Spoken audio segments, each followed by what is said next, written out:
start out with just a quick, not explanation, but just explication of the power of Likutei Halachos, and really the awesome,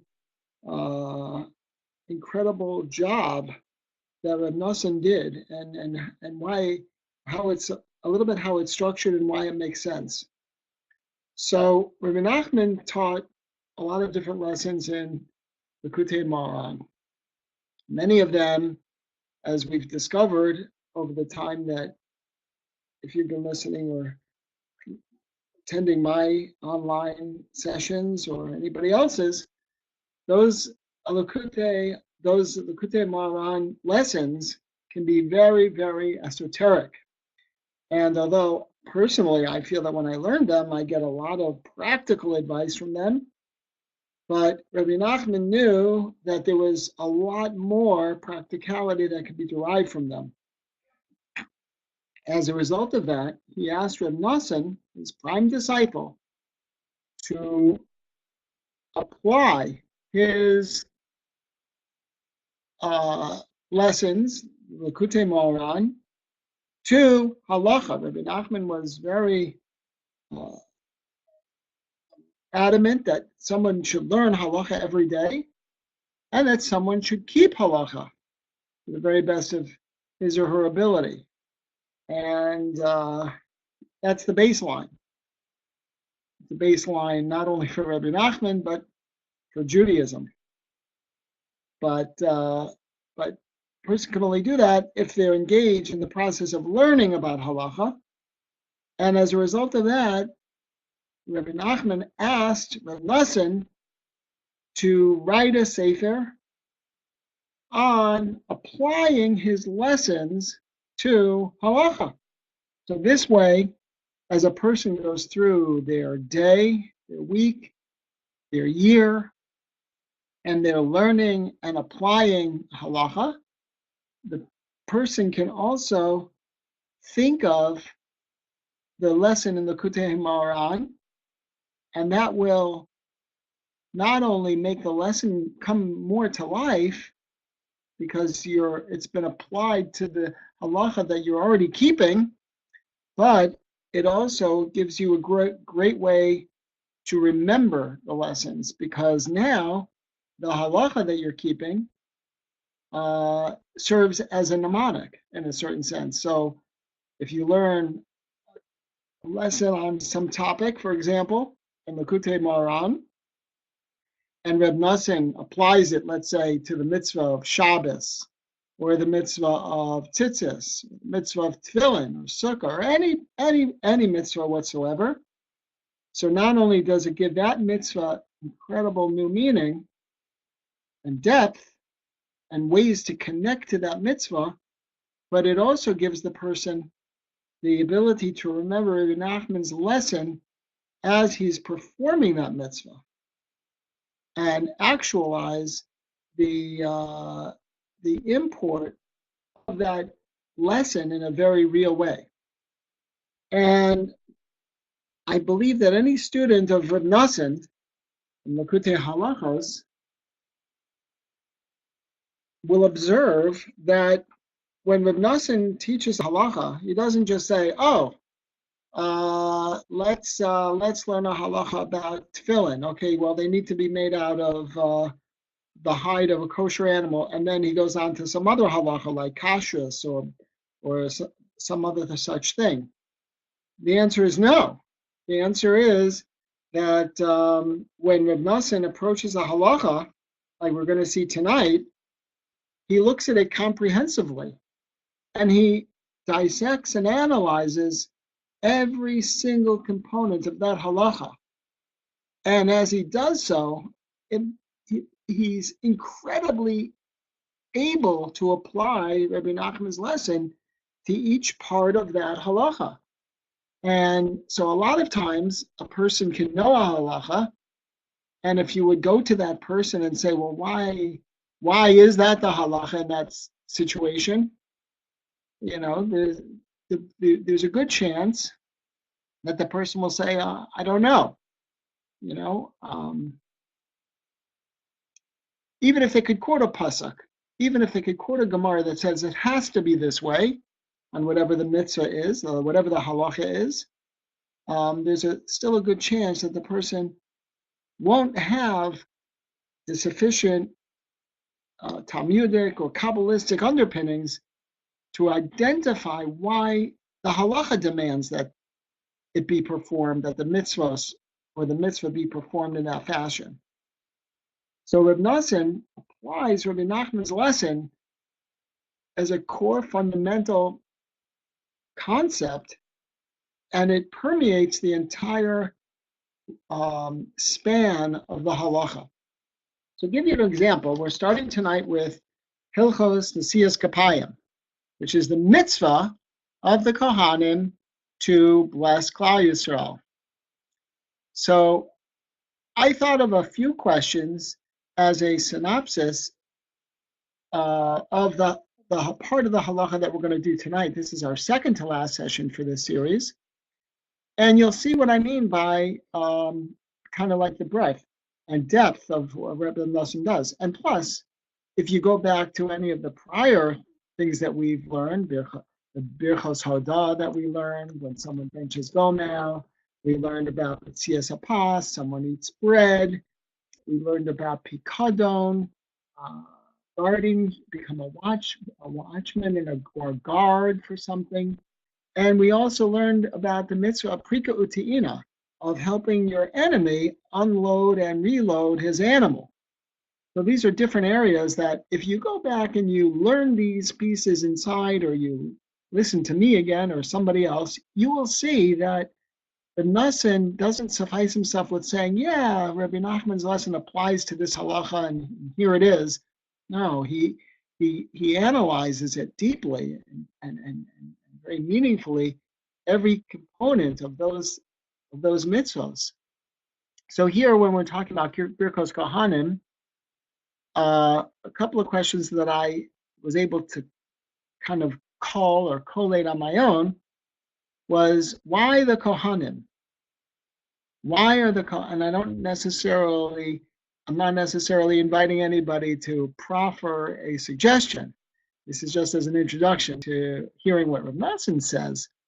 I'm sure there are other approaches, but that I feel that applying Rebbe Nachman's lesson to mitzvos, as Reb Noson does, gives a person a very powerful tool into relating mitzvos to himself, as well as energizing oneself to want to fulfill the mitzvos. So the first question that I had was, why the Kohanim? Why were the Kohanim chosen to bless the nation?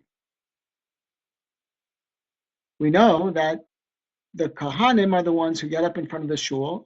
In Chutz La'aretz, among Ashkenazim, it's only on Yontiv. For Sfardim, even in Chutz La'aretz, it's every day. In Eretz Yisrael, it's every day. The Kohanim take off their shoes, they get up in front of the tzibur, in front of the congregation, they put the talis over their head, or with their head and their hands, and they deliver the bracha. And the question is, why Kohanim? Why not Yisrael? Why aren't Yisraelim or Leviim able to deliver that bracha? So even in Chutz La'aretz, where it's just the chazan on a non-yontiv day, who says the Birchas Kohanim, we still understand that this is not the way it's supposed to be done, and that the main group that's supposed to be doing the Birchas Kohanim, the Nesias Kapayim. Nesias Kapayim literally means the raising of the hands, when the Kohen lifts his hands and blesses the people. But why Kohanim? Another question: why must this bracha? It's even a Mishnah in Maseches Sota and maybe other places. Why in Hebrew? Why must this bracha be said in Hebrew? Yevarechecha Hashem. When I say bracha, I don't mean the bracha that the Kohanim make before they bless the nation. I'm talking about the words Yivarechecha Hashem v'yishmerecha, Ya'er Hashem panav elecha, etc. Why must that formula be said only in Hebrew? Okay, another question. Why is this Nesias Kapayim said in davening? You might say, well, when else is it supposed to be said? Oh, there could be lots of times. We could say it during benching. We could say it anytime we perform any particular mitzvah. We could say it when there's a gathering of X number of people, 10 or more, let's say, for example. But why? Why specifically during davening? Then we have asked the question of why is it placed in the tefillah, in the Chazar Hashatz, where it is placed? It's not because the Chazal didn't know where to put it and then decided on a convenient spot. It's rather placed there with a great amount of care. And where is it placed? It's placed after the bracha of Modim, the bracha of Hodah, Modim Anachnu Lach, and before the bracha of Sim Shalom. So if you notice, if you open your Siddur to Shmona Esrei of Shachris, you'll see that it's strategically placed in between the bracha of Modim and before the bracha of Sim Shalom. And one other question, just before we get started discussing all of this, is there's an important halacha that hopefully all Kohanim know, but many non-Kohanim do not know, and that is that the Kohen or the Kohanim, wasn't sure whether I was going to say Kohen or Kohanim, that's why I stumbled, but the Kohen or Kohanim who are going up to Duchan is a platform, is in the base of Mikdash, the Kohanim would stand on a platform and bless the nation, so we still colloquially refer to it as Duchaning. But when the Kohanim go up to bless the nation in front of the congregation, they must be in movement before the bracha of Ritzei. So in other words, it's not enough that the Kohen says, well, I have plenty of time. This guy is not a quick davener. I can go wash my hands and be up there in no time flat. Let me get started later. No, specifically, the Kohen has to be making movement with his feet, literally with his feet. It's called Akiras Raglov Ba'avoda. He must be in motion before that bracha of Ritzei. And if he doesn't do that, then it's quite possible that he could be precluded from participating in the Birkas Kohanim, which would be a bad thing. So on different levels, which is not appropriate discussion for right at the moment, but be that as it may,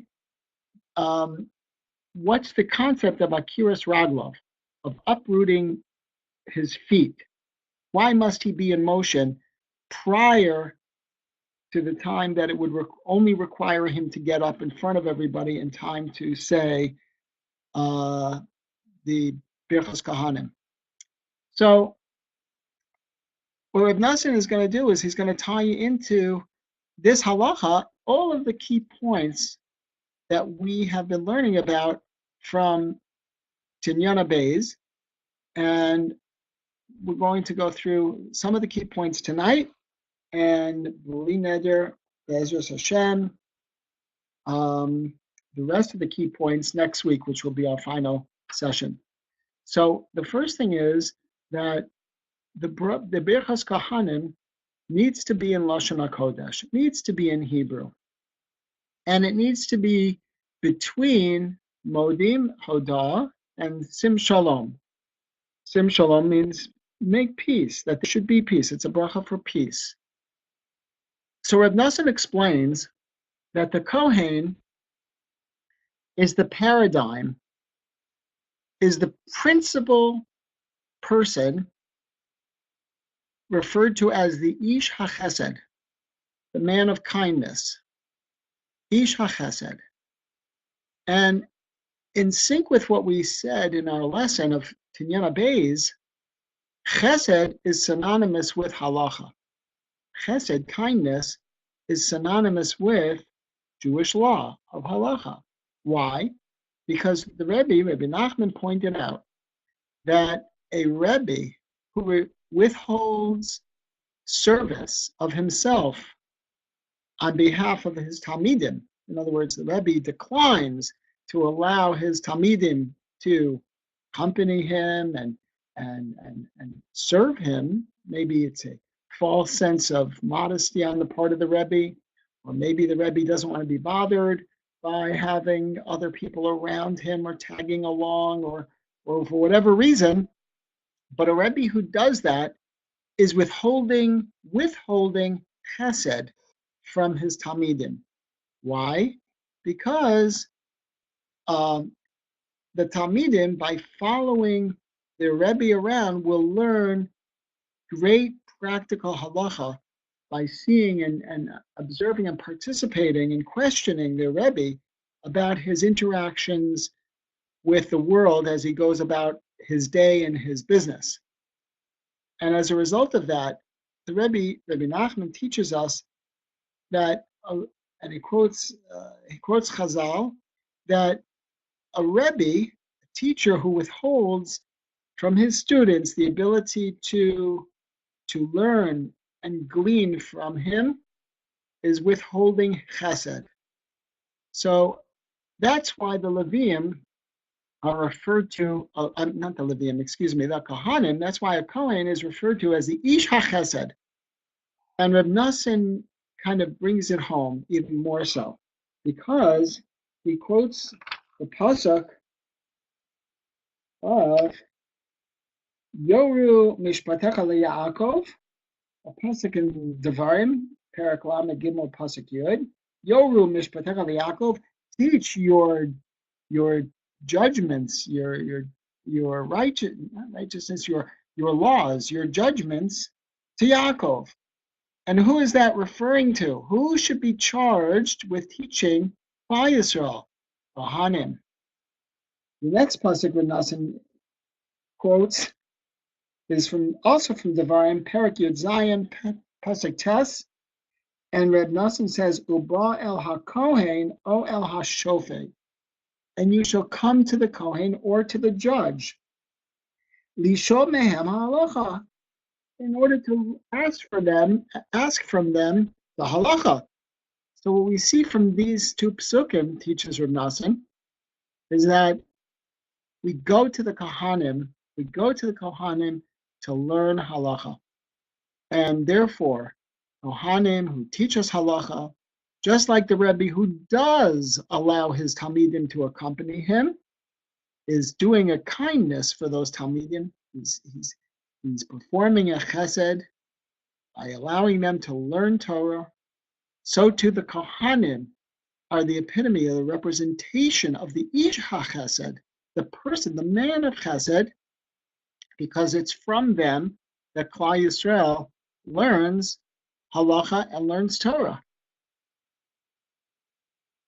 Now, once the Kohanim have accomplished this, they achieve a certain level of shleimus, of completeness, where they are connected to emes, to truth. Noson also quotes the pasuk of in Devarim, Perek Lamed Gimel pasuk Ches, Tumecha v'urecha liish chasidecha. This is a very pivotal pasuk in the sense for our lesson, because it says Tumecha, your truth, v'urecha, and your light, liish chasidecha, for the man of kindness. So who's the man of kindness? We said that's the Kohen, because he teaches halacha, he teaches Torah.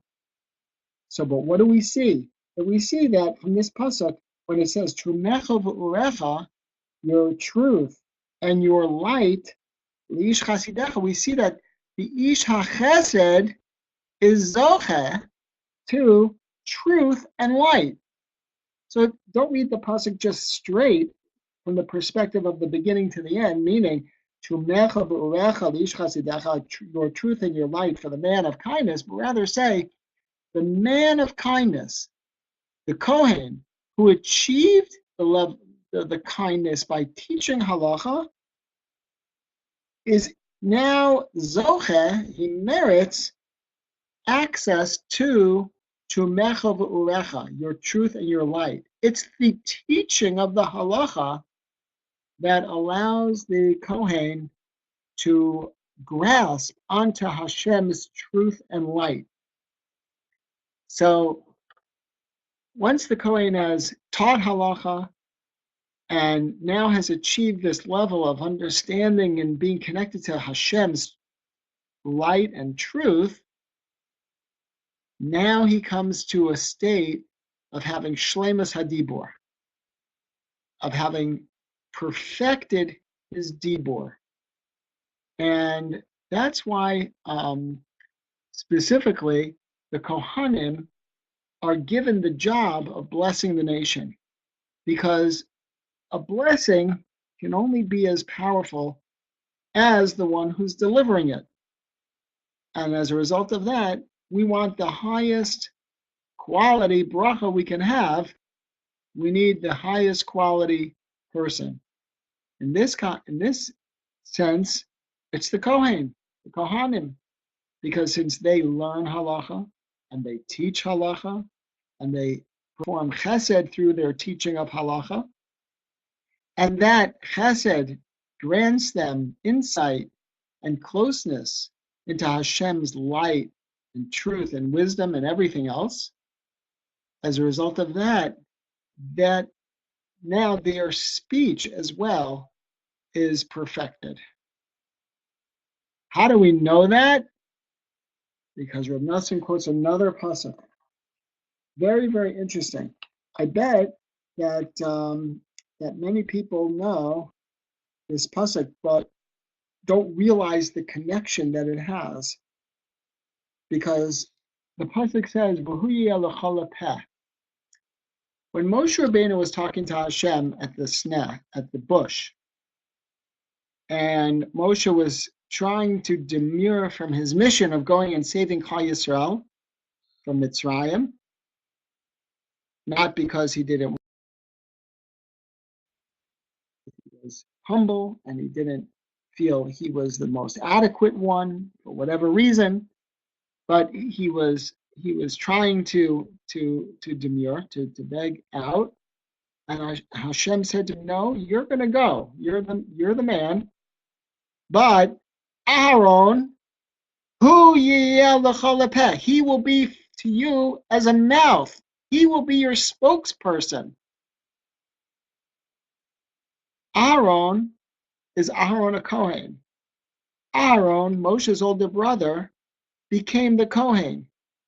How could Aaron be the mouthpiece, the speaker for Moshe Rabbeinu, who said about himself that he is kaved peh, that he is a heavy mouth? Maybe he felt he didn't speak clearly enough. Whatever the point that Moshe Rabbeinu was making is not for now. But Hashem's response to Moshe Rabbeinu was, your brother Aaron will be your mouthpiece. So the way that Aaron became Zoche to be the speaker for the team of Moshe Rabbeinu and Aaron a Kohen was because of all of these concepts that we're saying now. Because he was the Ish HaChesed. He taught halacha. He learned halacha. He performed chesed by teaching it to others. He was zocha to Hashem's light and Hashem's wisdom, and close to Hashem, Hashem's truth. And as a result of that, his dibur was perfected. So much so, and now Hashem is saying to Moshe Rabbeinu at the sneh, don't worry, Moshe Rabbeinu, I'm paraphrasing, don't worry, Moshe Rabbeinu, you're still going to go, but Aaron is going to be your spokesperson. He's going to be your spokesman. And he has the ability to do that because he has achieved Shleimus Hadibor, perfection of speech. So that gives us insight into the first question that I started tonight with. Why Kohanim? Because they teach halacha, they do chesed, and we see, excuse me, that the Kohanim have Shleimus Hadibor, a perfection of their speech, as evidenced by Hashem telling Moshe Rabbeinu that Aaron will be his spokesman. Therefore, a person, a Kohen, needs to deliver his Birchas Kohanim with simcha. So where does simcha come into joy? Where does simcha come into delivering the Birchas Kohanim? Why can't the Kohen just get up there, say his bracha, and sit back down? Why does simcha have to be part of it? So that ties in very strongly with our lesson of Tinyana Beis. Lashon HaKodesh, Hebrew, or perfected speech, as we learned about in our lesson, as we learned about in the halachos prior to tonight, whether it's Hebrew or whether it's perfected speech in any language, is very closely tied to Shabbos. We said that it's closely tied to Shabbos because on Shabbos we have to be very careful about how we speak. That's kind of like a prerequisite for one who wants to maximize the potential that Shabbos has to offer.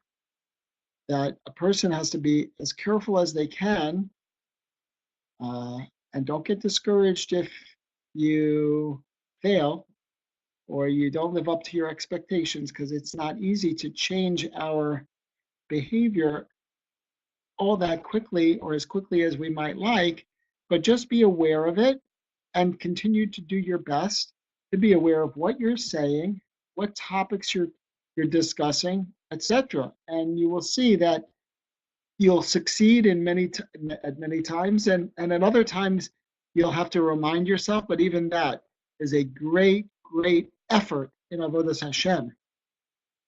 So Dibur, speech, is closely related to Shabbos. It's a very pivotal, very instrumental component of maximizing the benefit and the joy, accessing the spiritual components of Shabbos.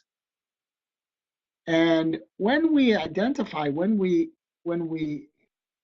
grasp onto the wonderful benefits of Shabbos, we learned in Tinyana Beis that that's when a person can take that kedusha, that bracha of Shabbos, into his weekday as well. The blessing and the holiness of Shabbos does not need to stay only in Shabbos, as we've discussed many times, but it can even go into the weekday. I'll tell you something. I was somewhere else this past week for a mincha minyan, and I heard other people, it was a beis medrash, and I heard other people learning, and I don't believe they were learning Breslov or Hasidus. I don't believe they were learning Likutei Moran or Likutei Halachos, but the discussion was about this very concept, that Shabbos is not only relegated to one day a week, that the goal, the real goal, is to latch on and grab onto Shabbos and bring it with us into the difficulties and challenges and confusion, if there is any, of the weekday. First, we have to have more clarity on Shabbos. First, we have to have more joy on Shabbos. First, we have to connect to Shabbos. So if somebody is not connecting to Shabbos, there won't be as much to draw into the weekday. So we need the tools of observing Shabbos properly in order to maximize and benefit to the utmost from Shabbos, and that's when we will have what to draw into our weekday. The Birkas Kohanim, the blessings from the Kohanim, has the ability to, because of their purity of speech, and that's why Aaron was chosen to be the spokesman for Moshe Rabbeinu, and that's why their bracha, the Yevarechecha, Hashem v'Yishmerecha, it has to be in Hebrew, because they have this Shleimus Hadibur, the perfection of their speech. This perfection of the speech not only helps us connect to Shabbos, but it also helps us draw Shabbos into our weekday, and therefore the weekday is known as the Pa'ulos Mishtanos, and that's something we've discussed many times. In fact, I would be surprised if somebody learning all of this along with me hasn't started thinking of their life as either being one or the other, either a realization or recognition of Pa'ulos Mishtanos or Achdus HaPashat. Those are the two aspects. Pa'ulos Mishtanos, just in case somebody's tuning in now, Pa'ulos Mishtanos means diverse activities, diverse actions, meaning, and it's broader than that, meaning anything that happens to the person, all the disparate and distinct and unique experiences, thoughts, even a person's own body represents Pa'ulos Mishtanos, because you have so many different types of components in one's own body, from the different systems, the blood, the organs, the different cells that carry all different kinds of things and nutrients and oxygen, etc. That the body is itself Pa'ulos Mishtanos, many different things all coming together to create the person. But in Hashem's realm, so to speak, there aren't Pa'ulos Mishtanos. There's only Achdus HaPashat. There's no distinction between one thing and the next. Everything is entirely one. It's all Hashem. Our mission, should we choose to accept it, and we don't have much choice, and nor would we want much choice, is to take our environment of Pa'ulos Mishtanos, meaning the world in which we live, and especially the weekday from Sunday to Friday, and search for and identify in those Pa'ulos Mishtanos, meaning in the diversity of the world, in the confusion of the world, in the challenges of the world, in the goodness of the world, whatever it is, all the different things of the world, to find the oneness of Hashem. And when we do that, what we're doing is we're drawing Shabbos. In order to be able to do that, we have to draw Shabbos into the weekday, and we do that by this power of speech, by perfection of speech.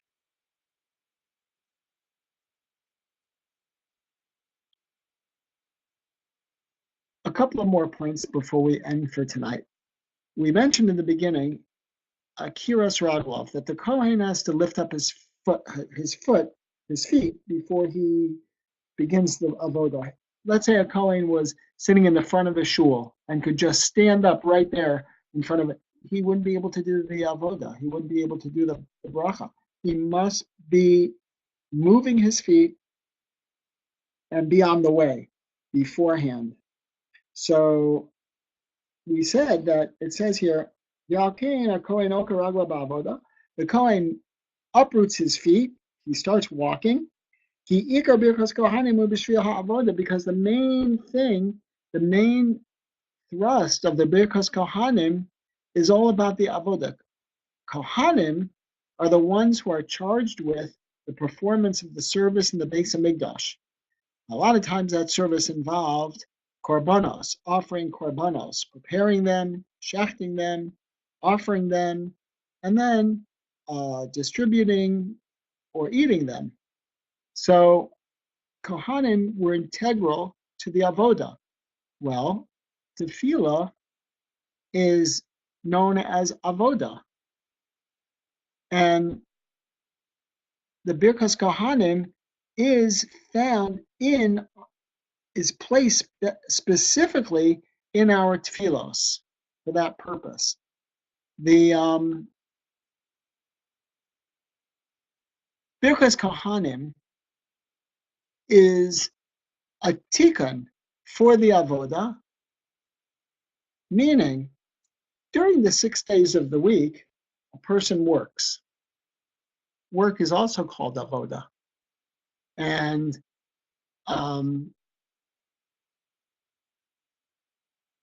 when we draw from Shabbos into the 6 days of the week, what we're doing is we're sweetening that time period a lot by minimizing the negative effects of the avoda. So what happens is during the weekday, we actualize the curse of Adam Harishon, who was cursed with Bezeas hapecha tochel lechem. Through the sweat of your brow you will eat bread. And we have to work. We're engaged in work on whatever occupation or profession or endeavor a particular person has. They have to do something. So a way to mitigate some of that harshness, in other words, a way to soften the realities of our existence, which are reflective of the curse of Adam Harishon, because before Adam Harishon sinned and was sent out from Gan Eden, he had clear perception of Hashem. Now mankind is not in Gan Eden, obviously, and our perception and awareness of Hashem is challenging and diminished. And we have to work. We have to work for what we need. But the tikkun for that is to be mamshich, to draw the holiness of Shabbos into the weekday. We do that by through our speech, through Lashon HaKodesh, which is epitomized by the Birkas Kohanim when they give the bracha. Because the Kohanim are the ones that do the avoda in the Beis HaMikdash. So it's them who have the ability to enhance something that's avoda related. So that's why I'm hoping this is coming out clearly, that's why the Kohanim play an integral role as far as lessening or sweetening or enhancing the somewhat harsh realities of life, where we have to work and we've got a lot of things going on. It's specifically the Kohanim who identify with avoda. True, they identify with avoda, the Beis HaMikdash, but it's avoda nonetheless. That it's specifically them who do the avoda, who do the work, who are charged with giving the bracha with their shleimus hadibur in order to draw the kedusha from Shabbos into the weekday, in other words, into our lives, and enhance our lives with more yediyas halokos, with more understanding and closeness to Hashem. You may remember that when we were learning the Torah in Likutei Moharan, that Rebbe Nachman pointed out that there's the two-sided relationship that we have, that on Shabbos we have a relationship with Hashem like we are his children, and we have a very close relationship. Whereas during the weekday, we have a relationship with Hashem as an eved and a master, a slave and a master. Number one, we're charged with doing work on during the week that we are exempt from doing, actually not only exempt, prohibited from doing. No son of the king has to lift a finger, right? If we're banim of Hashem on Shabbos, then everything is all set. All there is that's left to be done is to enjoy. But during the week, we must work, and as a result of that, we have a relationship with Hashem as an eved, as a slave, who also does work. And we also said that on Shabbos, Hashem himself, kivayachol, as if, again, this is just metaphor. Hashem is always the one directly in charge. So don't chas v'shalom get the wrong impression. There's only one Hashem, and Hashem is always in charge. There is none other. But our relationship with Hashem on Shabbos is one like a child and a parent or a father. And as a result of that, Hashem himself, in his strongest sense, relates to us. During the week, Hashem, kiviyachol, in a certain sense, relegates his interaction with humanity through one of his malachim. Now, again, the malachim are just Hashem, ultimately. But Hashem has given certain components of himself and allowed them to manifest in what we perceive as malachim. That's a good way to put it. And that malach is the melech matat, the malach matat, malach matat, who is an eved of Hashem as well. So during the week, we are not relating to Hashem as easily or as closely as we are on Shabbos, but rather we are relating to Hashem through a little bit of a more distant kind of relationship, that one that manifests itself in the appearance of a malach that represents avoda, that represents service, work. So it's very important to try to, like I used the word before, to mitigate this somewhat harsh reality by introducing the concepts of Shabbos and closeness with Hashem even during the weekday. So this is why Birchas Kohanim is performed by Kohanim, because they are the ones who do the avoda. They are the ones who teach halacha with chesed and perform chesed by doing so. They are the ones who have shleimas hadibur, like Aaron and Cohen, v'hu yeh lecha lepeh. So for all of these wonderful reasons, that's why Kohanim are the ones charged with this important mitzvah, as well as, if I didn't say it initially, that they do the avoda in the Beis Hamikdash, and as a result of that, they are the ones in charge of quote-unquote avoda. So when it comes to avoda, even the avoda that we do during the weekday, they are the ones who have the ability to bring a tikkun to it, so that if we were in Gan Eden again, we would not have to work. Everything would be prepared for us. We wouldn't be subject to the curse of Adam Arishon. This Birchas Kohanim, as recited by the Kohanim, is a tikkun for that. It's a remedy for that. As well as it answers the question, why is the Birchas Kohanim said in Hebrew? Well, that's clear now too, because we said that Hebrew is Lashon HaKodesh, and the Kohanim, who have a shleimas hadibur, who have a perfected speech, are going to speak in Lashon HaKodesh, which is the most perfected language. And it also answers the question of why did Chazal place Birchas Kohanim in the middle of davening? Because davening is referred to also as avoda. So not only do Kohanim do the avoda, they're doing a tikkun for avoda, and this is the most appropriate place for their bracha. And give me 1 second, please. Oh, and we mentioned also the importance of the Kohanim doing it with simcha. Why is that important? Because if the Kohanim are drawing their full strength and energy from Shabbos, Shabbos is all about simcha. Shabbos is all about simcha, rejoicing. Oneg Shabbos, rejoicing in Shabbos, being happy on Shabbos.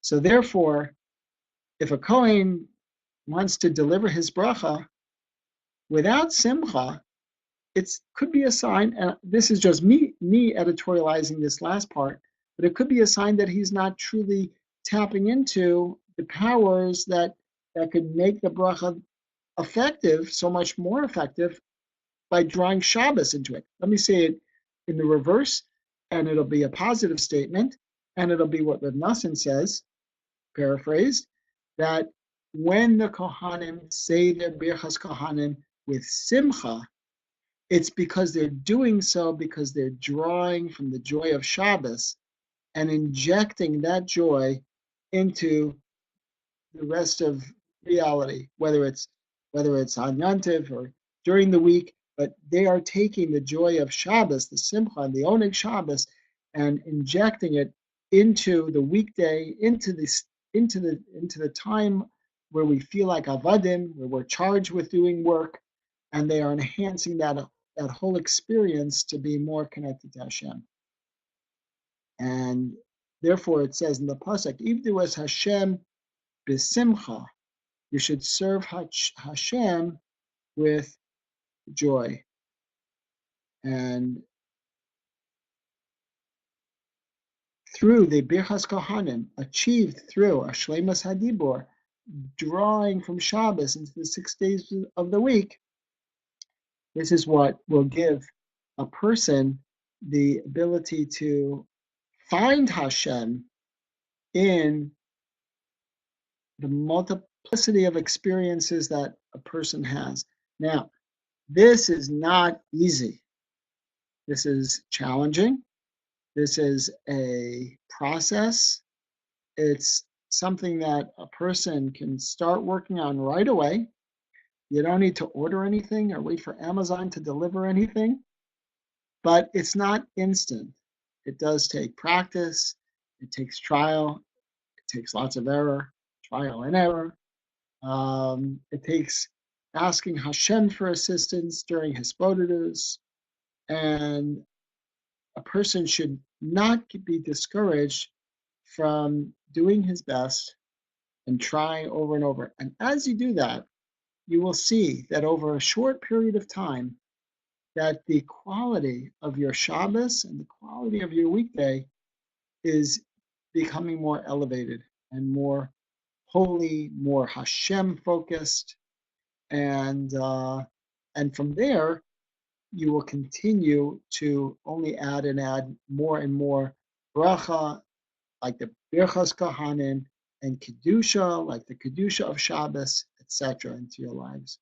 So Baruch Hashem, thank you for joining me tonight.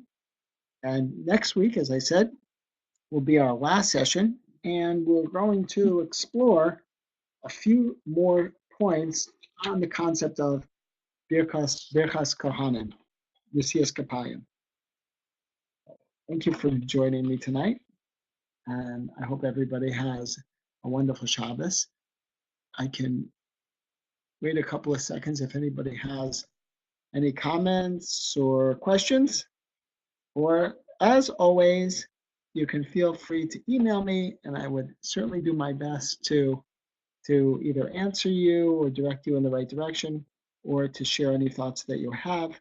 One of the greatest pleasures that I have about learning this material is when somebody else doesn't ask me for my opinion, they don't ask me to explain something, but rather they just tell me how they're applying it in their own lives. So to me, that's the greatest thing, is just to hear how other people are interpreting it and applying it. So feel free to discuss it with your families, your friends. Baruch Hashem. We shall all learn to grow closer to Hashem from all of us. Have a good Shabbos and a good rest of the week, and especially a good Rosh Chodesh and a wonderful Chodesh Adar. And it's time to start getting ready for Purim. All the best.